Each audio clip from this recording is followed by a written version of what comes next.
Iconic viewers, வணக்கம் and welcome to our channel Icon. இந்த ஒரு 5-6 நாளா சோஷியல் மீடியாவே பரபரப்பா பத்தி எரிஞ்சிட்டு இருக்கு. அதுக்கு காரணம் விஜய் டிவி தொகுப்பாளினிகளான பிரியங்காவுக்கும் மணிமேகலைக்கும் இடையில குக் வித் கோமாளி ஷோல நடந்த சண்டை. ஆமா, ஊரே பேசி முடிஞ்சு ஓஞ்சிருச்சு. இப்ப நீ என்ன புதுசா சொல்ல போற அப்படின்னு நீங்க நினைக்கலாம். கண்ணால் காண்பதும் போய், காதால் கேட்பதும் போய், தீர விசாரிப்பதே மெயின் சொல்லுவாங்க.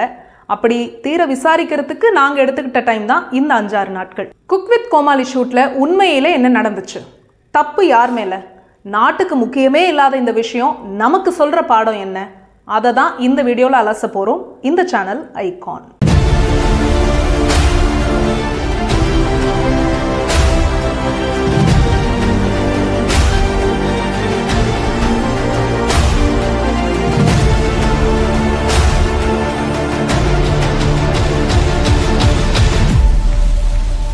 குக் வித் கோமாளி சீசன் 1ல இருந்து 4 வரைக்கும் ஒன் ஆஃப் த கோமாலிஸா இருந்து குக் வித் கோமாளி சீசன் 5ல அந்த ஷோவோட ஆங்கரா ஆன மணிமேகலை கடந்த செப்டம்பர் 14ஆம் தேதி அவங்களோட இன்ஸ்டா பேஜ்ல இனிமே நான் குக் வித் கோமாளியில இல்ல, என்னோட செல்ஃப் ரெஸ்பெக்ட் நினைச்சு அந்த ஷோவை விட்டு வெளியே வந்துட்டேன்னு ஒரு பெரிய போஸ்ட் போடுறாங்க.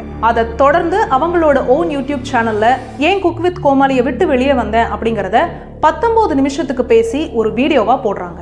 அதுல அந்த குக் வித் கோமாளி சீசன் 5ல ஒன் ஆஃப் த கண்டஸ்டன்ஸா இருக்கிற ஒரு ஃபீமேல் ஆங்கர் தன்னை ஒழுங்கா வேலை பார்க்க விடாமலும் தன்னோட ஆங்கரிங்ல தலையிட்டும் தான் தான் பெரிய ஆளுன்னு காட்டிக்கிட்டு தன்னை டாமினேட் பண்ணிக்கிட்டே இருந்ததாகவும், இதை பொறுத்துக்க முடியாம தான் அந்த ஷோ பண்ற ப்ரொடக்ஷன் ஹவுஸ் கிட்ட அவங்க வேலையை பார்க்க சொல்லுங்க, ஏன் வேலையில தலையிட வேணாம்னு சொல்லுங்கன்னு சொன்னதாகவும், ஆனா அந்த ப்ரொடக்ஷன் ஹவுஸ் அவங்க சீனியர் ஆங்கர் அப்படிதான் இருப்பாங்க, நீங்க அவங்க கிட்ட சாரி கேட்டு அட்ஜஸ்ட் பண்ணி போனா உங்களுக்கு இன்னும் நிறைய ஷோஸ் வரும் அப்படின்னு சொன்னதாகவும், அப்படி தன்மானத்தை விட்டு அந்த ஃபீமேல் ஆங்கர் கிட்ட சாரி கேட்டு தான் நான் இந்த ஷோ பண்ணணும் அப்படின்னா அப்படிப்பட்ட ஷோவே வேணாம்னு அந்த ஷூட்டோட பாதிலேயே வெளியே வந்துட்டதாகவும் சொல்லியிருந்தாங்க. அந்த 19 நிமிஷ வீடியோவில் மணிமேகலை எந்த இடத்துலையும் பேரை மென்ஷன் பண்ணலை அப்படின்னாலும் அந்த சீசன்ல கண்டஸ்டண்டா இருக்கிற ஃபீமேல் ஆங்கர்னா அது பிரியங்கா தான் அப்படின்னு எல்லாருனாலையும் புரிஞ்சுக்க முடிஞ்சது.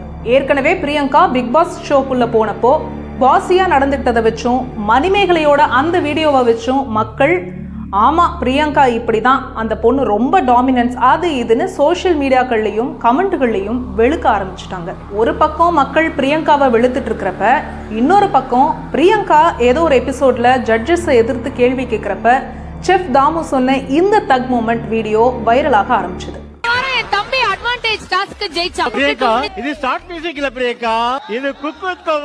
இந்த வீடியோ பார்த்ததும் மக்கள் பாத்தீங்களா, பிரியங்கா ஜட்ஜஸ் கிட்டயும் பாசியா தான் நடந்துக்கிறாங்க, அவங்க கேரக்டரே இப்படிதான், இது மணிமேகலை மாதிரியே ஜட்ஜஸுக்கும் ஃபீல் ஆகியிருக்கும், அதனாலதான் தாமு சார் இப்படி ஒரு தக்கு கொடுத்தாருன்னு செஃப் தாமுவுக்கு ஃபயர் விட ஆரம்பிச்சிட்டாங்க. இந்த நேரத்துல போன வருஷம் விஜய் டிவியோட முன்னாள் ஆங்கரான பாவனாவும் பிரியங்கா ரொம்ப டாமினேட்டிங் கேரக்டர், அவங்களாலதான் என்னோட ஆங்கரிங் கேரியரே நாசமா போச்சு அப்படின்னு போட்டிருந்த ஒரு போஸ்ட் சோஷியல் மீடியால தீயா பரவ ஆரம்பிச்சது. அதை பாக்குற மக்கள் பிரியங்கா மேல இன்னும் கோபமாகி இந்த பிரியங்காவுக்கு இதே வேலையா போச்சு, இவங்களாலதான் டிடி, ரம்யா, பாவனா, மணிமேகலைன்னு எல்லாரும் வேலையை விட்டு போனாங்க, பிரியங்காவுக்கு விஜய் டிவில தான் மட்டும்தான் ஆங்கரா இருக்கணும், தனக்கு மட்டும்தான் எல்லா ஷோவும் கிடைக்கணும்னு பேராசை, அதான் எல்லாரையும் எதனா பண்ணி துரத்திடுறாங்க அப்படின்னு கண்ட மெனிக்கு பேச ஆரம்பிச்சிட்டாங்க. இந்த நிலையில தான் கண்ணால் காண்பதும் போய் அப்படிங்கிற மாதிரி ஆங்கர் பாவனா ஒரு போஸ்ட் போடுறாங்க. நான் என்னோட வேற குறிக்கோளை நோக்கியும் என் கணவருக்காகவும் தான் விஜய் டிவியை விட்டு போனேன், இப்படி பிரியங்கானால தான் என் ஆங்கர் கேரியர் நாசமா போச்சுன்னு நான் சொன்னதா சொல்றதெல்லாம் ரப்பிஷ் அப்படின்னு சொல்றாங்க. ஆங்கர் பாவனா இந்த விளக்கம் கொடுக்கறதுக்கு முன்னாடி குக் வித் கோமாளி செட்குள்ள பிரியங்காவுக்கும் மணிமேகலைக்கும் நடுவுல நடந்த சண்டை அப்படின்னு ஒரு ஆடியோ ஒன்று லீக் ஆச்சு. அதுவும் வைரலாக ஆரம்பிச்சது. அதை கேட்ட மக்கள் எல்லாரும் அதை நம்பவும் ஆரம்பிச்சாங்க.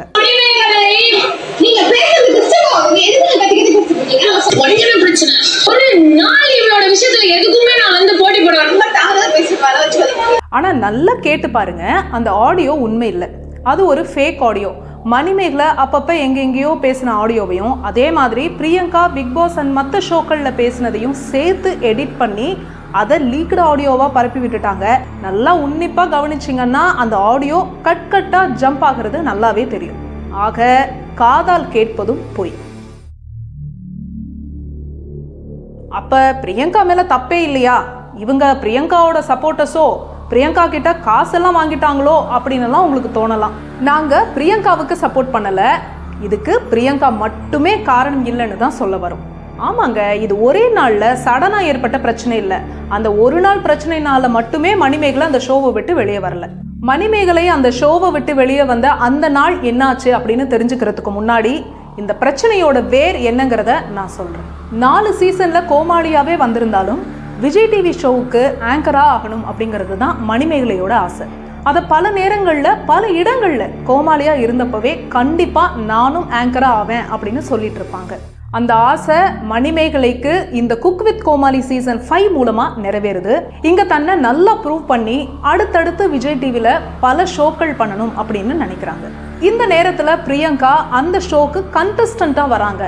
சரி, அவங்க குக்கா மட்டுமே தானே இருக்க போறாங்க அப்படின்னு நினைச்சு மணிமேகலை அதை பெருசா எடுத்துக்கல. கோமாளியா காமெடி மட்டுமே பண்ணிட்டு இருந்த பொண்ணு அந்த ஷோக்கு ஆங்கரா வர்றப்ப அவங்களை எல்லாரும் அதே கோமாளியா தான் பார்த்தாங்களே ஒழிய ஆங்கரா ஏத்துக்கல. என்னதான் பிரியங்காவை விட ஆங்கரிங்ல மணிமேகலை சீனியரா இருந்தாலும் விஜய் டிவிக்கு சீனியர் பிரியங்கா. பல வருஷம் விஜய் டிவில one of the face of the சேனலா இருந்துட்டோம் அப்படிங்கிறதுனாலையும் இத்தனை வருஷம் விஜய் டிவில இருந்த பழக்கத்தினாலையும் கூடவே அவங்களுக்கு இயல்பாகவே இருக்கக்கூடிய அந்த பாசி நேச்சர்னாலையும் அடிக்கடி தான் இங்கே குக் மட்டும்தான் அப்படிங்கிறத மறந்து இப்படி பண்ணு அப்படி பண்ணுன்னு மணிமேகலைக்கு ஆங்கரிங்கில் கரெக்ஷன் சொல்ல ஆரம்பிச்சிருக்காங்க.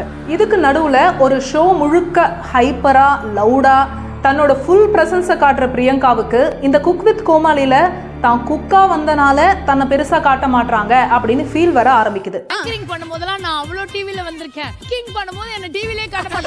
இந்த ஷோலையும் தன்னோட பிரசன்ஸை காட்டிட்டே இருக்கணும்னா எதனா ஸ்கோர் பண்ணிட்டே இருக்கணும் அப்படின்னு நினைக்கிற பிரியங்கா மறுபடியும் தான் ஒரு குக்குங்கிறத மறந்து மணிமேகலைன்னு ஒரு ஆங்கர் இருக்கும் போதே தன்னோட ஆங்கரிங் ஆயுதத்தை கையில எடுத்து அப்பப்ப மணிமேகலைய மொக்க பண்ணி ஸ்கோர் எடுக்க ட்ரை பண்றாங்க.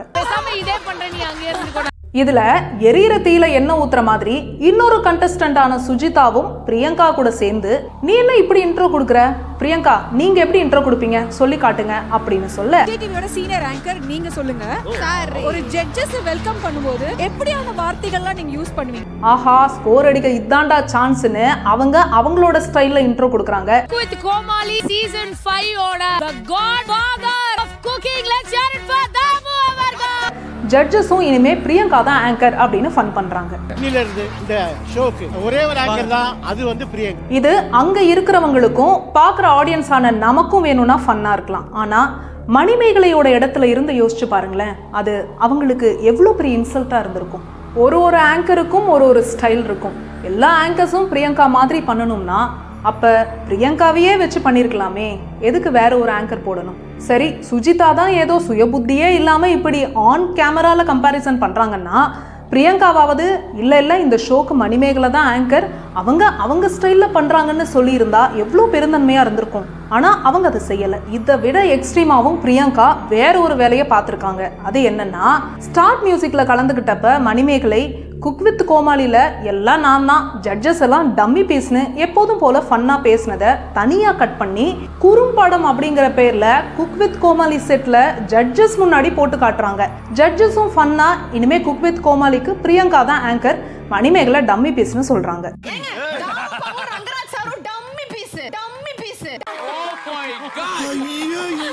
Since she said dummy piece, I want her to be a dummy piece. She cannot be anchor for this particular episode. இப்படி இன்னொரு ஷோல பேசினதை கட் பண்ணி இந்த ஷோல போட்டு காட்டி அதை வச்சு கண்டென்ட் பண்ணணும் அப்படின்னா இந்த குக் வித் கோமாளி ஷோவோட ப்ரொடக்ஷன் ஹவுஸோட சப்போர்ட் இல்லாம இதை பண்ண முடியாது. ஒன்று, இப்போ நான் சொன்ன அந்த 3 இன்சிடென்ட்டும் ப்ரொடக்ஷன் டீமும் சுற்றி இருக்கிறவங்களும் கண்டென்ட்டாக ஃபன்னாக கொண்டு போக இப்படி பண்ணியிருக்கணும். அதை பிரியங்கா யூஸ் பண்ணி மணிமேகலையை மட்டப்படுத்தி இருக்கணும். ஆர் பிரியங்கா ப்ரொடக்ஷன் ஹவுஸ் கிட்ட தனக்கும் இம்பார்ட்டன்ஸ் வேணும்னு பேச, பிரியங்காவுக்கு விஜய் டிவியில் வாய்ஸ் இருக்கு, அவங்கள எதிர்த்துக்கிட்டா எங்கள் ஃபியூச்சரில் நிறைய ஷோஸ் பண்ண முடியாமல் போயிடுமோன்னு யோசிச்சு ப்ரொடக்ஷன் ஹவுஸும் பிரியங்காவுக்கு சப்போர்ட் பண்ணியிருக்கணும். ஏன் இப்படி சொல்கிறேன் அப்படிங்கிறது, இப்போ மணிமேகலை குக் வித் கோமாளியை விட்டு வெளியே வந்த அந்த நாளில் செட்டில் என்ன நடந்தது அப்படிங்கிறத சொல்கிறேன், அப்போ புரியும். வழக்கம் போல் குக் வித் கோமாளி ஷூட் நடந்துட்டு இருக்கு. எப்போதும் போல பிரியங்கா மணிமேகலைக்கு கரெக்ஷன் சொல்றது, ஓவர்லாப் பண்ணி பேசுறதுன்னு இருக்க, ஒரு கட்டத்தில் கடுப்பான மணிமேகலை பிரியங்காவை கையை பிடிச்சு என்ன என் வேலையை பார்க்க விடுங்க, ஏன் ஆங்கரிங்ல தலையிடாதீங்க அப்படின்னு சொல்றாங்க. அதுல ஹர்ட் ஆகுற பிரியங்கா, நான் எவ்வளோ பெரிய ஆங்கர், என்ன எப்படி இவங்க இப்படி சொல்லலாம் அப்படின்னு அஃபெண்ட் ஆகி செட்டை விட்டு வெளியே போறாங்க. அந்த ப்ரொடக்ஷன் ஹவுஸ்காரங்க ஷூட்டுக்கு வாங்க பிரியங்கா அப்படின்னு கூப்பிட, பிரியங்கா அந்த மணிமேகலையை வந்து என்கிட்ட மன்னிப்பு கேட்க சொல்லுங்க, அப்பதான் நான் வருவேன் அப்படின்னு சொல்ல, ப்ரொடக்ஷன் ஹவுஸ்காரங்க மணிமேகலை கிட்ட, அவங்க ஒரு சீனியர் ஆங்கர், அவங்க அப்படிதான் இருப்பாங்க, நீங்க போய் அவங்க கிட்ட சாரி கேளுங்க அப்படின்னு சொல்றாங்க. ஆனா அதுக்கு மணிமேகலை மறுக்கிறாங்க. அதுக்கு அந்த ப்ரொடக்ஷன் ஹவுஸ்காரங்க, அவங்கள பகச்சுக்காதீங்க, அவங்க கிட்ட சாரி கேட்டு பிரச்சனையை சால்வ் பண்ணிக்கிட்டாதான் ஃபியூச்சர்ல நிறைய ஷோஸ் உங்களுக்கு கிடைக்கும் அப்படின்னு சொல்லியிருக்காங்க. இப்போ புரியுதா? ப்ரொடக்ஷன் ஹவுஸும் ஃபியூச்சர்ல நிறைய ஷோ பண்ணணும் அப்படிங்கிறதுக்காகத்தான் பிரியங்கா என்ன பண்ணாலும் அனுசரிச்சு போயிருப்பாங்க அப்படின்னு நான் ஏன் சொன்னேன்னு. ப்ரொடக்ஷன் ஹவுஸ் இப்படி சொன்னதை கேட்டு ஷாக் ஆன மணிமேகலை, என் செல்ஃப் ரெஸ்பெக்டை விட்டு நான் அப்படி சாரி கேட்டு தான் எனக்கு ஷோ கிடைக்கணும் அப்படின்னா அப்படிப்பட்ட ஷோவே வேணாம்னு குக் வித் கோமாளி ஷோவை விட்டு வெளியே வராங்க. இதுதான் அந்த குக் வித் கோமாளி செட்ல நடந்த உண்மை. இதெல்லாம் நாட்டுக்கு ரொம்ப முக்கியமா அப்படின்னு கேட்கறவங்களுக்கு நாங்க ஒன்னுத்த சொல்ல விரும்புறோம். குக் வித் கோமாளியில நடந்த ஒரு விஷயம் அப்படிங்கறதுனால மட்டும் இந்த விஷயம் இவ்வளவு பூதாகரமா ஆகல. குப்பன் சுப்பன் நீங்க நான் எல்லாருமே அவங்களோட ஃபீல்டில் மணிமேகலைக்கு நடந்த மாதிரியான ஒரு விஷயம் கண்டிப்பாக ஃபேஸ் பண்ணியிருப்போம். அதனால தான் மக்கள் தன்னை மணிமேகலையோட இடத்துல பொருத்தி பிரியங்காவை வெளுத்துட்டு இருக்காங்க. இந்த விஷயம் நமக்கு கற்றுத்தர மாரல்னா 2 இருக்கு. 1, நீங்க எவ்வளோதான் பெரிய டேலண்டடா இருந்தாலும் அடுத்தவங்களை மட்டப்படுத்தி நான் பாரு உன்னை விட பெட்டர்னு காட்டுறீங்கன்னா அதை விட கேவலமான ஒரு விஷயம் எதுவுமே இல்லை. சிங்கம் காட்டுக்கே ராஜாவா இருந்தாலும் சர்க்கஸ் குண்டுக்குள்ள ரிங் மாஸ்டர் சொல்றதை தான் கேட்கணும். நான் காட்டுக்கே ராஜா, ரிங் மாஸ்டர் என்ன எனக்கு ஆர்டர் போடுறது அப்படின்னு நினைச்சா அந்த சிங்கம் சர்க்கஸ்குள்ளேயே வந்திருக்க கூடாது. அப்படி வந்துட்டா சர்க்கஸ் பண்ணணுமே தவிர ரிங் மாஸ்டர் மாதிரி சாட்டையே எடுக்கக்கூடாது. 2வது மாரல், பணம், செல்வம், வீடு, வாசல், தோட்டம், தொரவுன்னு எல்லாம் இருந்தாலும் ஒரு மனிதனுடைய மிகப்பெரிய சொத்துனா அது அவனோட தன்மானம் தான். அதை எதுக்காகவும் யாருக்காகவும் எந்த சூழ்நிலையிலையும் விட்டு கொடுத்துடவே கூடாது அப்படிங்கிறது. மீண்டும் இன்னொரு சூப்பரான வீடியோல நான் வந்து உங்களை மீட் பண்றேன். Until then, bye bye.